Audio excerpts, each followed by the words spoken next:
Welcome everybody to the Lutsey unit, the most decorated Boys and Girls Club in America, East Side Arm.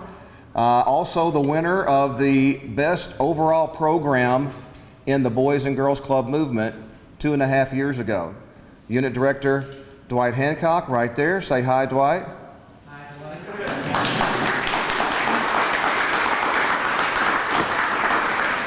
Really proud of the recognition that the Boys and Girls Club has gotten locally, regionally, and nationally, and thankful for the support of all of you in the room. Thanks for coming.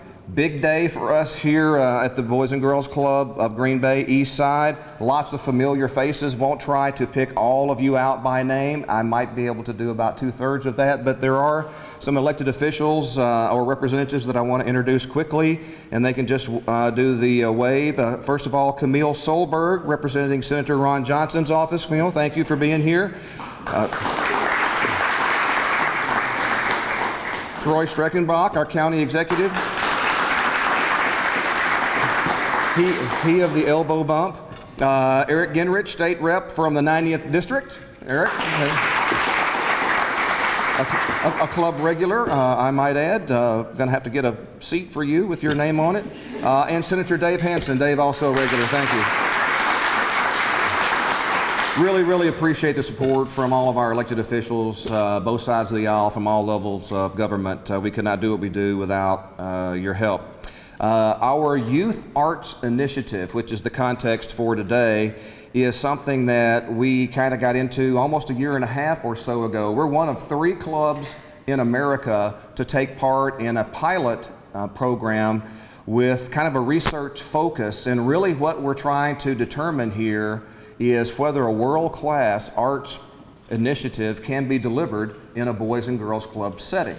And we think the answer to that is yes, but we've got to prove it, and we got to do a lot of documentation capture and a lot of third-party evaluator engagement, and we go to a lot of meetings, and we're on a lot of conference calls and so forth, so it's a very involved process. Frankly, unlike anything else that we've been through in the past. It's kind of cool professionally because it's a little different twist, but we're really excited to be a part of it, and like I mentioned, we're one of 3, and as you would imagine, the obvious part of this is giving our tweens, this is a 10 to 13-year-old focus, opportunities to experience the arts that they might not otherwise have had a chance to experience. So that's kind of the obvious first part of this, but here at our club, we're also looking very forward to incorporating 21st century work skills into our arts experiences. And we believe there's a strand for being intentional around academic achievement as well. So really a richer, probably set of outputs than you might even imagine for what we're doing here. So we're really thrilled with this. I want to introduce our 3 professional practicing teaching artists. And I come from higher ed, so we do everything by acronyms because it's quicker. So they're our PPTAs. So if you hear me use that, that's what we're talking about. In no particular order, first of all, Laura Bronk. Laura?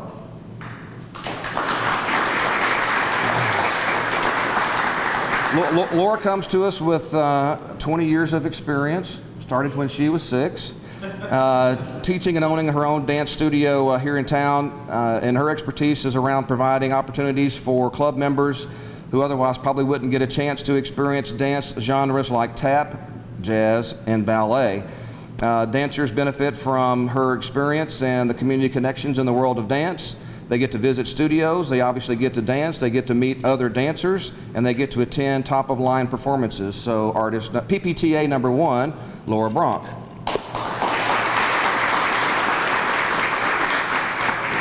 Next, I guess we're going by height. Next, I want to introduce Alex Zacharias.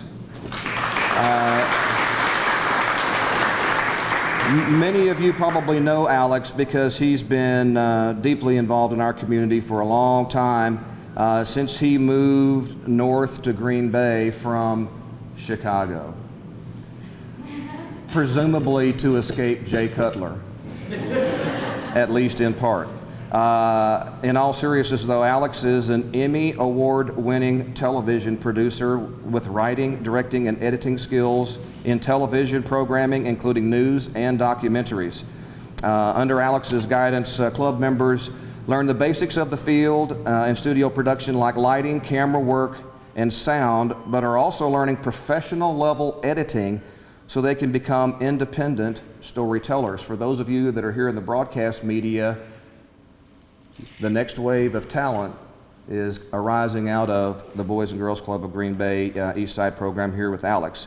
And our third PPTA that we're going to introduce actually has his operation on the west side, but he wasn't with us when we did our ribbon cutting over there. So we're going to go ahead and also introduce you to Craig Nitt.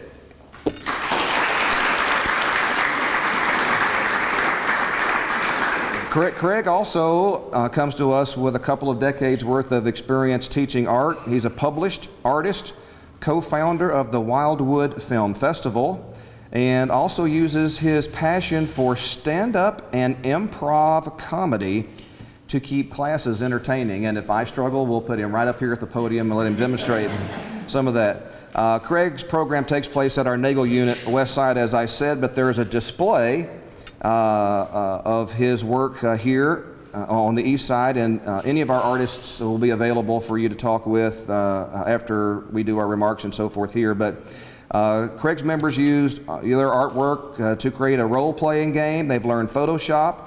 They draw basics in digital graphics and are about to publish their own comic book. So we'll probably have, red carpet and lights up in the ceiling of the clouds and so forth like that. So that's the welcome, that's the intros of elected officials, that's a quick overview of our Youth Arts Initiative. Again, more information in the back, introduction of artists. All right, ready?